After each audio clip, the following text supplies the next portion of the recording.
Hello दोस्तों, जोहार आप सभी को। दोस्तों, हम लोग पढ़ रहे थे विनोद कुमार द्वारा जो लिखित कहानी किताब है सोंद माटी, उसको हम लोग पढ़ रहे थे। उसमें आज हम लोग पढ़ने वाले हैं धुआं धंधा। उसी की तीसरी नंबर की जो कहानी है, इसको आज हम लोग पढ़ेंगे। दोस्तों, अगर आप लोगों ने कविता सीरीज जो पद भाग है उसको आप लोगों ने अगर नहीं देखा अभी तक, तो आप लोग देख लीजिएगा। उसका भी प्लेलिस्ट बनाया हुआ है इस चैनल में। और नाटक को भी कंप्लीट कराया गया है। अगर आपने खोरठा नाटक को नहीं देखा है तो उसको भी आप लोग देख लीजिएगा। साथ साथ झारखंड का जीएस का एमसीक्यू भी कराया जा रहा है, प्रीवियस ईयर का प्रैक्टिस सेट भी कराया जा रहा है। अगर उसको भी आप लोगों ने नहीं देखा है तो उसको भी देख लीजिएगा। ओके, आज हम लोग पढ़ने वाले हैं तीसरी जो कहानी है सोंद माटी बुक की, विनोद कुमार द्वारा जो लिखित रचित जो बुक है सोंद माटी, उसकी तीसरी कहानी को आज हम लोग पढ़ेंगे, जिसका नाम है, जिसका शीर्षक है आपका धुआं धंधा। दोस्तों, ये जो धुआं धंधा है इसका मतलब रोजी रोजगार होता है, काम धंधा होता है। उसी को खोरठा में बोला जाता है धुआं धंधा। समझें? तो चलिए हम लोग इस कहानी का ब्रीफ थोड़ा सा जान लेते हैं, सारांश में जान लेते हैं। उसके बाद हम लोग इस कहानी को लाइन बाय लाइन पढ़ेंगे। देखिए, ये जो कहानी है ये रोजी रोजगार के लिए का लेके है, जिसमें आम रोज़मर्रा का ज़िंदगी में लोग कैसे कैसे रोज़गार करते हैं और अपना पेट कैसे पालते हैं, या जो रोज़गार में हैं वो किस प्रकार से दूसरों का, गरीबों का मदद करते हैं, वही कहानी है। समझें? इसमें क्या है कि इसमें एक डॉक्टर रहते हैं, डॉक्टर राम नारायण, और उनका एक कंपाउंडर रहते हैं जिसका नाम रहता है किसुन। डॉक्टर राम नारायण, और उनका कंपाउंडर किसुन। यही दो व्यक्तियों का कहानी है इसमें।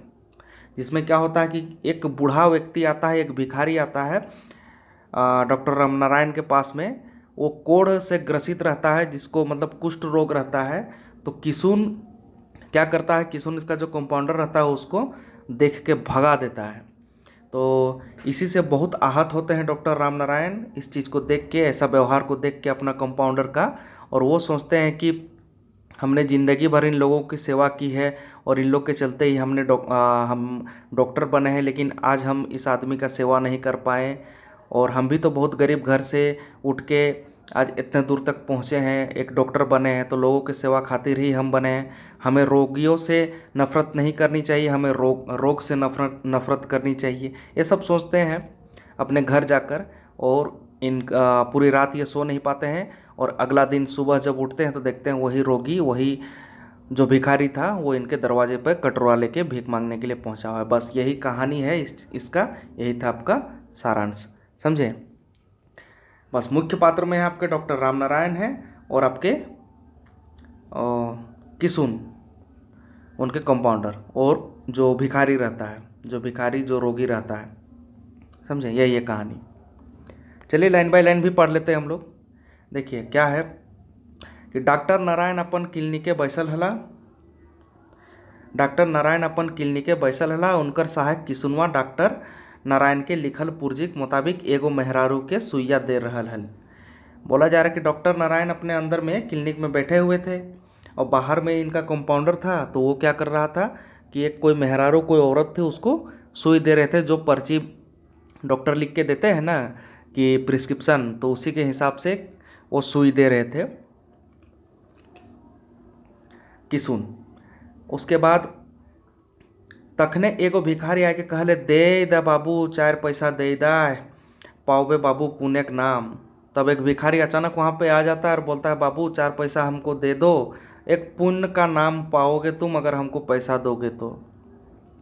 3-4 बेर एह नियर दोहराए रखल और नजीके जाके कहला, एक कंपाउंडर बाबू 2-4 गो रुपया पैसा दान करा। मतलब 3-4 बार बोला इस चीज़ को वो कि बाबू पैसा दो, पैसा दो।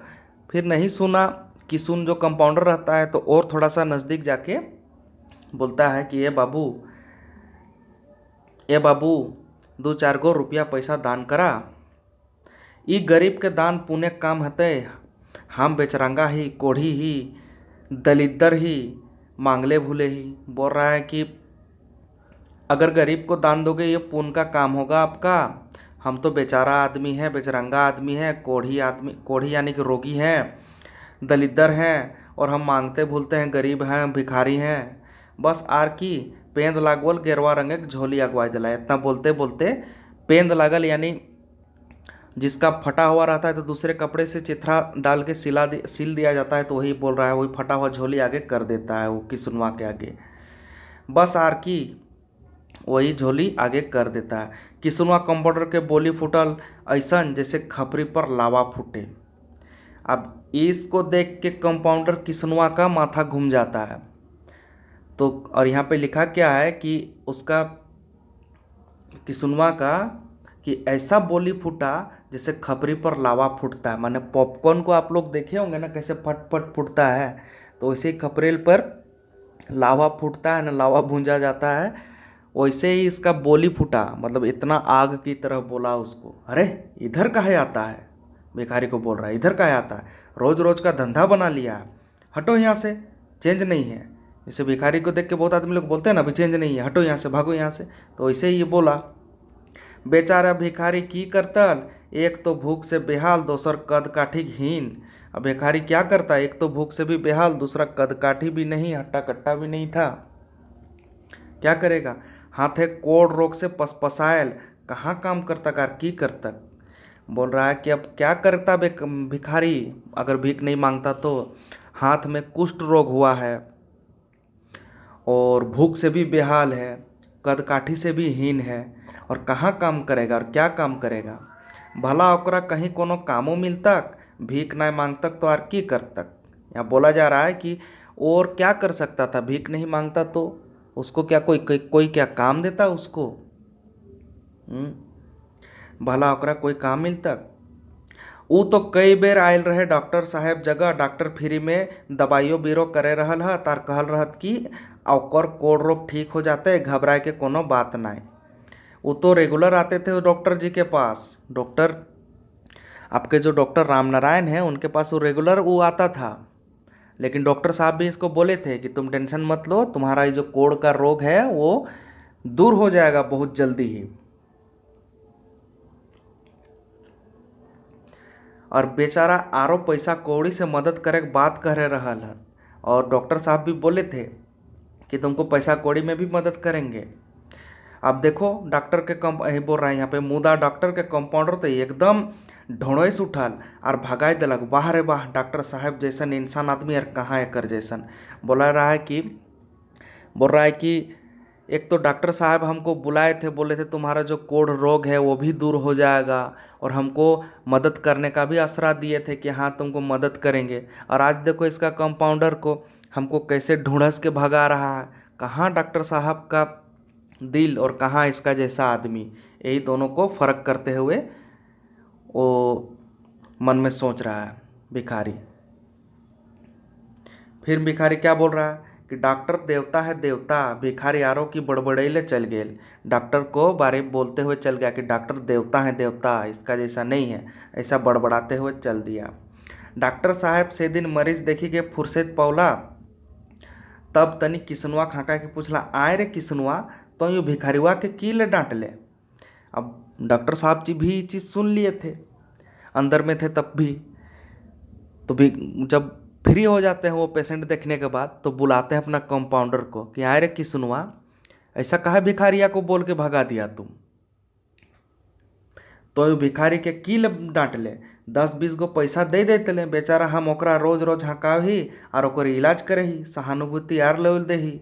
बोल रहे हैं हम उसका इलाज करते हैं फ्री में, और उसको रोज़ रोज़ बुलाते हैं, उसको सहानुभूति देते हैं, और तुम उसको भगा दिया ऐसे डांट करके। 10-20 गो रुपया दे देता, यदि वो बेचारा देही से बेस रहता तो कोनो कामों करता, मुदा की करे।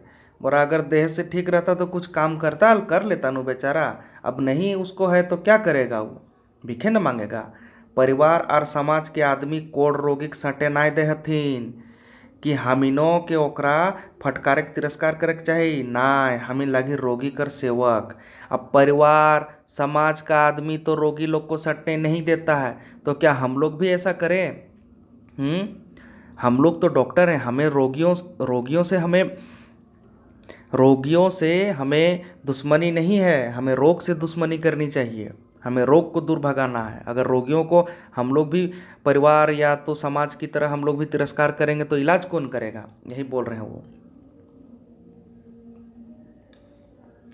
किसुनवा मूड़ी हेट कर ले रहे वो तो तजवीज करे हेल कि डॉक्टर तो मीठा व्यवहारिक जीव लागत, ओकरिन के की पता है कि आज आज रोब दाब कर जमाना है।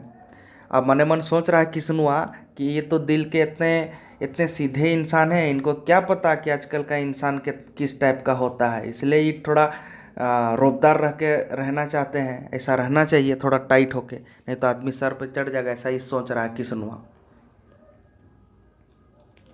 बुझता जखन रंगदारी दिए टैक्स दिए पड़ते हैं, समझ में आएगा उस टाइम जब कोई रंगदारी मांगेगा ना, तब पता चलेगा, ऐसा वो सोच रहा है। डॉक्टर साहब अपन कारे गाड़ी बैस के घर चल दिलत, सही रहते उनका नींद नहीं आयल रहे। अब डॉक्टर साहब गाड़ी में बैठ के अपना घर चल जाते हैं और उसी रात को उनको नींद नहीं आता, यही चीज़ सोच के उनकर मुड़े भिखारिक रूप रौद छावर नियर फरछाए लगलग, और उनका दिमाग में चीज़ घुस गया, इस यही भिखारी का, ये जो भिखारी है इसका जो रूप है रौद छावर नियर, माने उसका रूप रंग एकदम इसके सामने आने लगा सपना में ही, समझे, मतलब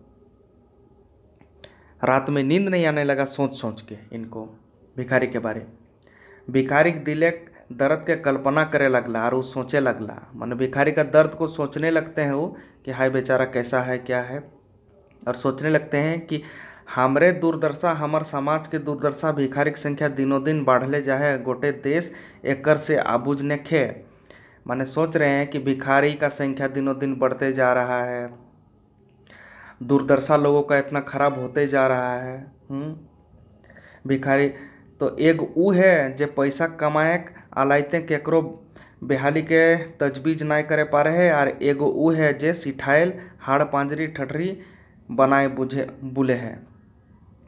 मतलब बोल रहे हैं ये कि एगो ऊ है जो पैसा कमाए अलेते केकरो बेहाली के तफ्तीज नहीं करे, माने पैसा कमाने के चक्कर में किसी भी बेहाल आदमी का ठीक से देखभाल नहीं करता है, ठीक है। मतलब एक कोई ऐसा भी आदमी है, ऐसा भी डॉक्टर है कि पैसा कमाने के चक्कर में किसी आदमी को सही से देखभाल नहीं करता है और नहीं करे पा रहे। और एगो ऊ है जे सिठाइल हाड़ पांजर ठठरी बनाए बोले, और एगो ऊ है जो पूरा मतलब हाड़ पंजरी एक हो गया है जिसका किसी का सेवा में और यही सब करते हुए, यही चीज़ बोल रहे हैं हम।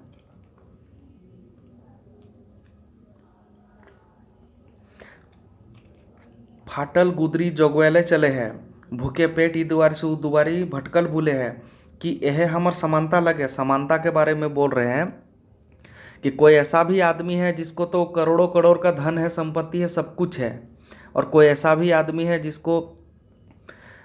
जिसका हड्डी तक कांप रहा है, खाने के लिए पैसा नहीं है, खाने के लिए कुछ नहीं है, 3 दिन 4 दिन से भूखा है और घर घर जाके भीख मांग रहा है एक फटा हुआ झोला लेके। तो क्या यही समानता है? यही बोल रहे हैं वो।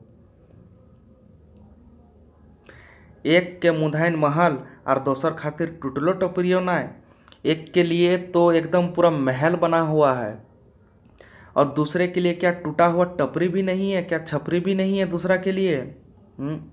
हम तो डॉक्टर बन गेलू, मुदा कैसे बड़ी दुख सही के काट कपट के पैसा के जोगासने कि हमो बड़ जमींदार और रईस के बेटा तो नहीं रही।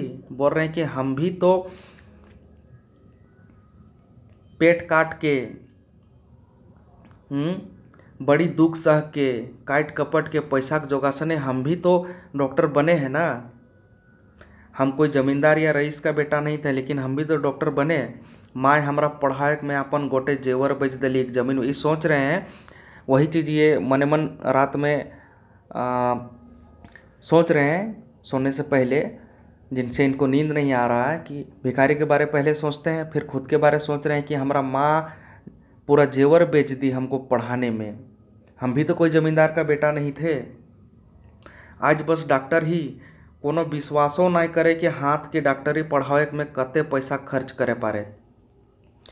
और आज बस डॉक्टर हैं, और कोई तो विश्वास भी नहीं करेगा कि डॉक्टरी पढ़ाओ में कितना पैसा खर्च करना पड़ता है आजकल। ये कोई विश्वास भी नहीं कर पड़ेगा कि इतना खर्चा करना पड़ता है। हैं, शहर एक ठाव में प्रैक्टिस शुरू कर लो, मुदा सिद्धपन और ईमान के कमाए खाए लगली। आप शहर में प्रैक्टिस, शहर के सामने प्रैक्टिस भी शुरू कर दिए, और सीधापन और ईमान का अपना कमाई खा रहे हैं हम।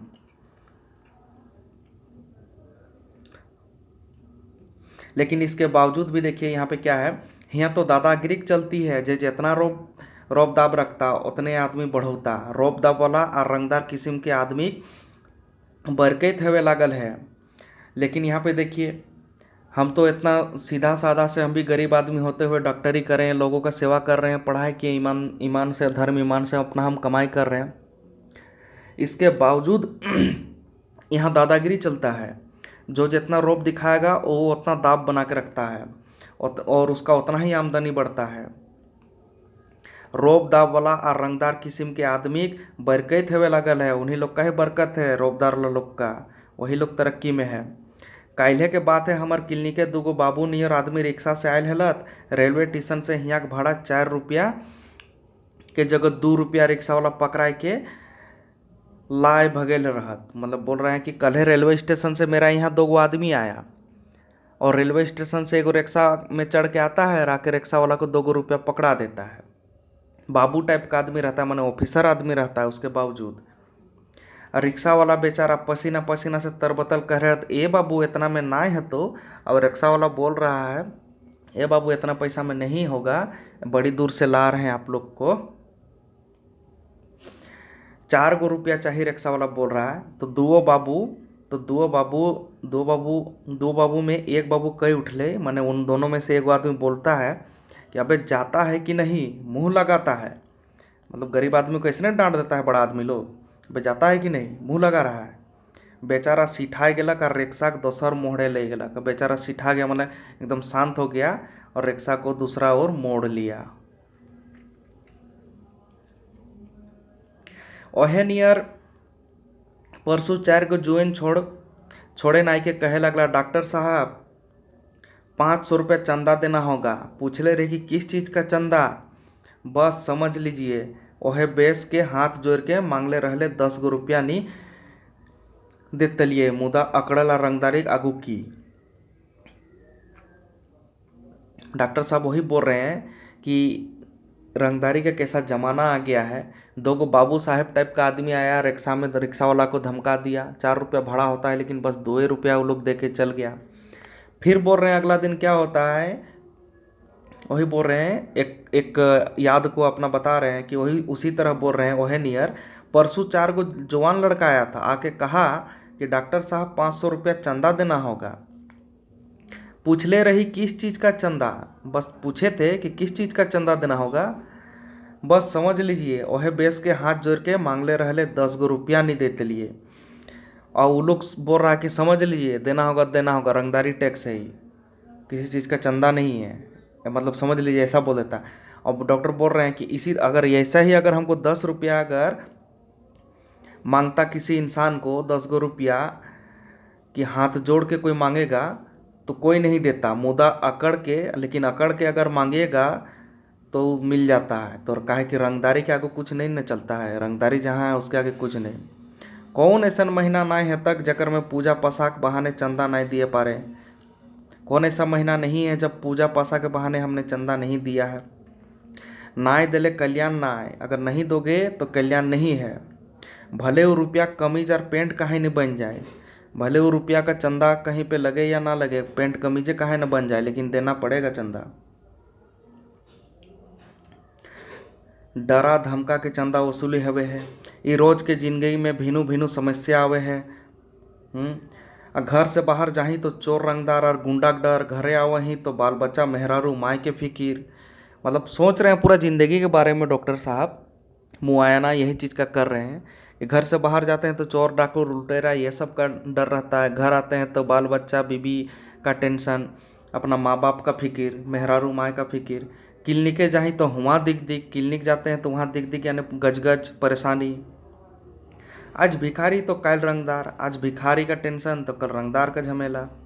मैंने शांति जैर कबर जाल रहल है। सगरे अशांति, केकरो पैसा के निशा तो केकरो गुंडागर्दी के निशा, केकरो रोब दाब कर निशा, केकरो नेतागिरी के निशा। बोले हर जगह नशा फैला हुआ है। किसी को गुंडागर्दी का नशा है, किसी को रौबदारी का नशा है, तो किसी को अशांति का नशा है, तो किसी को रौबदाब करना है। यही सब फैला हुआ है, हर तरफ अशांति फैला हुआ है। कोनो दारू के निशा में माइत के गारी गुप्ता करहत और ई निशा के माझे अपन बचाव पारब कि नाय, यह बात घूरी घूरी सालो है। सालो है यानी कि कचोट रहा है। बोल रहा है कि कोई दारू का निशा में पड़ा हुआ है, तो दारू का नशा में कोई गाली गलौज कर रहा है, तो किसी को नेतागिरी का नशा चढ़ा हुआ है। और कहा जा रहा है कि इतने यही सब टाइप के जितने भी नशे हैं, नेतागिरी का नशा, दारू का नशा, पैसा का नशा, गुंडागर्दी का नशा, रौबदाब करना है किसी को, तो यही सब सारा चीज़ को मिला जुला के ज़िंदगी को जीने में हमको यही चीज़ का घूरी घूरी के परेशानी हो रहा है। सालों है यानी कि परेशान मन को कचोट रहा है कि ये सब से हम लोग कभी उबर पाएंगे कि नहीं। मायो अपन जमाना के नेक नीति के हमर पर थोपले मोर गेले बेटा, तोय गरीब निसहाय की मदद करबे। और मेरी माँ भी मर गई यही मेरे ऊपर थोप के कि कभी भी गरीब आदमी को सताना मत, गरीब आदमी से पैसा मत लेना, गरीब गुरबा का मदद करना और तुम निसहाय लोग का मदद करना बोल के मेरी माँ मर गई। हमरा पूरी विश्वास है जे तो अपन ईमान रखबे। मेरा माँ यही बोल के चल गई थी कि हमको विश्वास है कि तुम अपना ईमान धर्म रखोगे। घर आयल मेहमान के छूछे ना घुरो देवे। घर आया हुआ मेहमान को तुम खाली हाथ नहीं भेजोगे, हमको इतना विश्वास है, इसका माँ बोली के गई थी। इतने ही सोचते हैला कि उनका नज़र अचकते भीते टांगल घड़ी पर गेलक। इतना ही सोचे ही थे कि उनका नज़र अचानक भीत में दीवार में टंगा हुआ घड़ी पर गया। तो घड़ी पे देखते हैं तो 6 बज गया, बिहान 6 बज गया था। रात में सोचते सोचते सुबह कर देते हैं ये दुनिया के झमेला को, परेशानी को सोचते हुए। फिर सुबह होता है तो अचानक किवाड़ खोलते हैं। जैसे ही खोलते हैं कि बाहर आके देखते हैं कि वही कोड़ रोग वाला भिखारी जिसको किसुनवा भगा दिया था, अल्मुनियम का डूबा लेके द्वार पर ठाड़ हो गया है, माने द्वार पर खड़ा है। थोड़ा सा आदर्शवादी है कहानी, बिल्कुल मतलब समाज को सुधारने का एक कोशिश है और समाज में जो अभी चल रहा है उस चीज़ को भी बताया गया है और समाज में अच्छे लोग भी रहते हैं, इस चीज़ को भी बताया गया है। फिर से कहानी को और एक बार बता देते हैं आप लोग को। एक है डॉक्टर आपका जिनका नाम रहता है डॉक्टर राम नारायण, ठीक है, डॉक्टर राम नारायण।